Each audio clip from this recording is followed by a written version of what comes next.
स्वागत है आप सबका नई वीडियो में। आज हम बात करने वाले एक लंबी अवधि के इस शेयर में लगभग 5 साल में लगभग 22,000% रिटर्न देने वाला है ये शेयर। इसका नाम है PG Electroplast. Quarterly for result FY 25 की बात करने वाले हैं।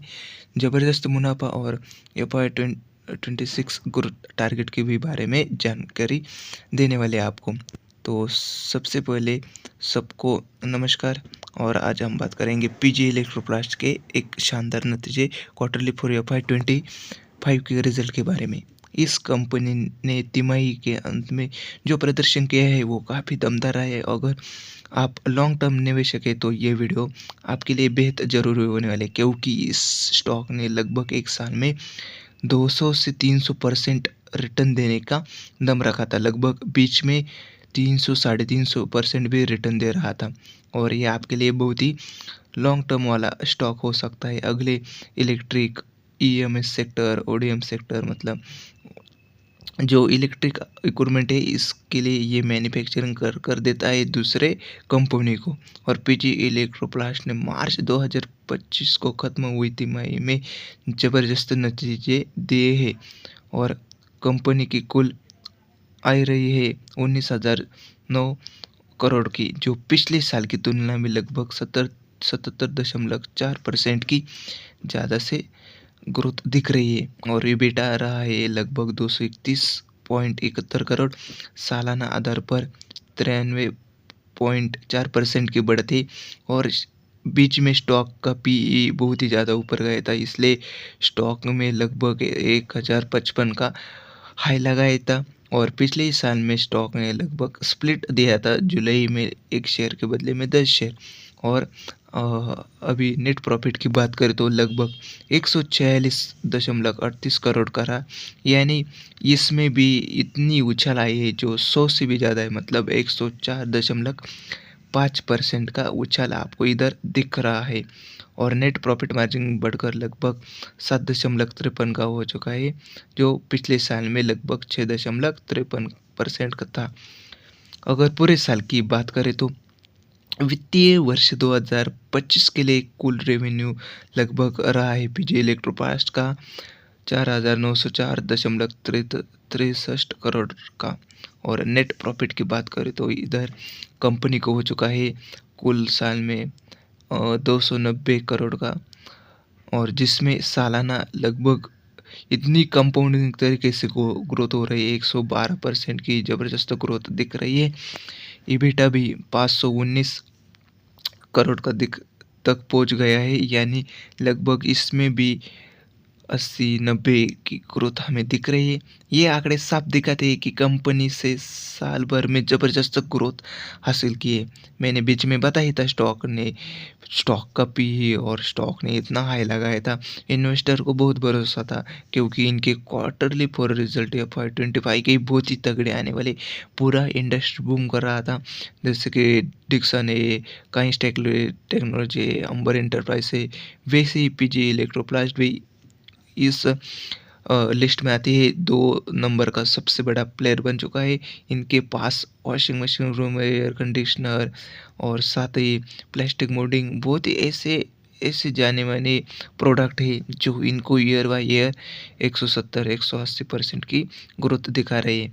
अगर हम रूम एसी की बिक्री में बात करें तो लगभग 2 गुना हो चुके हैं। मौसम इतना गर्मी का था ना, इसलिए इनके रूम एसी बहुत ज़्यादा बिके हैं। और वैसे ही बात करें तो वॉशिंग मशीन की बिक्री में लगभग 43% का इजाफा हुआ है। और इसके बारे में बात करने वाले थे, क्योंकि साउथ में अभी क्या इनके 2 नए प्लांट होने वाले हैं व्हर्लपूल के साथ, जिन्होंने टाइप किया है पीजी इलेक्ट्रोप्लास्ट साथ के छोटा मिनी वॉशिंग मशीन बनाने के लिए।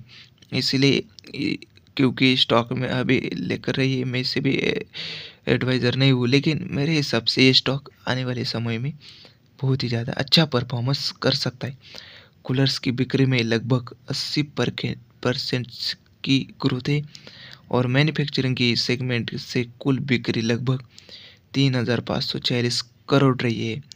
और करोड़ की हो चुकी है, जिसकी वजह से क्या होता है, जो बड़े बड़े क्लाइंट्स हैं इनके लगभग 100 से ज़्यादा क्लाइंट है जो इनको बहुत ही ज़्यादा अच्छा प्रोडक्ट मान रहे हैं, इसलिए इनकी सेल ज़्यादा बढ़ रही है और कंपनी की सब्सिडियरी और पीजी इलेक्ट्रोप्लास्ट का रेवेन्यू लगभग 3,506 करोड़ का रहा है। और पीजी इलेक्ट्रोप्लास्ट में अब अगर हम फंडामेंटल की बात करें तो आप देख सकते हैं, आरओसी की बात करें, रिटर्न ऑन कैपिटल एम्प्लॉयड की 28% है। आरओई की बात करें तो रिटर्न ऑन इक्विटी 24% की है। नेट फिक्स एसेट टर्नओवर की बात करें तो लगभग 5 गुना हो चुका है, 5x हो चुका है। और इसीलिए पीजी इलेक्ट्रोप्लास्ट एक लंबी रेस का घोड़ा भी मल्टीबैगर की तरह साबित हो सकता है। कंज्यूमर ड्यूरेबल स्टॉक होते हैं ना, जो लंबी अवधि में ज़्यादा रिटर्न देते हैं। अगर आप शॉर्ट टर्म में 1 या 2 साल में देख सकते हैं तो इतना ज़्यादा रिटर्न नहीं मिलेगा, लेकिन अभी वही आप 8 से 12 साल तक इस स्टॉक में देख सकते हैं। मल्टीबैगर मतलब शेयर की प्राइस भी बहुत ही ज़्यादा हो सकती है और आपको कंपाउंडिंग तरीके का 8वां अजूबा बेनिफिट होगा। कंपनी का कुल कर्ज बहुत कम है और कैपेसिटी एफिशिएंसी काफ़ी मजबूत है। जैसे इनके सुपा अहमदनगर में, आइला नगर में, सुपा में है, नोएडा में है, राजस्थान में है, अभी मुंबई के पास भिवंडी में, साउथ में 2 प्लांट कर रहे हैं और इसकी वजह से इनकी कैपेसिटी बहुत ही ज़्यादा बढ़ने वाली है। जो पिछले साल है या फॉर 26 क्वार्टर 4 के जो रिजल्ट आएंगे ना, तब इनका रेवेन्यू और प्रॉफिट देखो। साथ ही ये स्पायरो मोबिलिटी के साथ एक लिथियम आयन बैटरी और पुणे में और टू व्हीलर बनाने वाले इलेक्ट्रिक सेगमेंट में आएगी ये और बहुत ही अच्छा स्ट्रॉन्ग प्लेयर बनेगा, उभर कर आएगा। आइए अब जानते हैं अब FY 26 के लिए क्या गाइडेंस दिया है। FY 25 में कंपनी ने लगभग 7,200 करोड़ का रेवेन्यू का लक्ष्य रखा है, जो अभी 4,980 है, यानी लगभग 33% की ग्रोथ दिखेगी। अनुमानित नेट प्रॉफिट 405 करोड़ तक जा सकता है, यानी 40% की ग्रोथ है।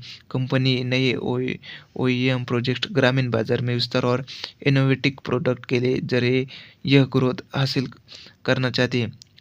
तो दोस्तों साफ है कि पीजी इलेक्ट्रोप्लास्ट एक स्ट्रॉन्ग ग्रोथ स्टोरी बन चुका है और मजबूत ऑर्डर बुक, मैन्युफैक्चरिंग स्केल और बढ़ते मार्जिन इसे आने वाले 5 से 10 सालों तक मल्टीबैगर स्टॉक बना सकते हैं।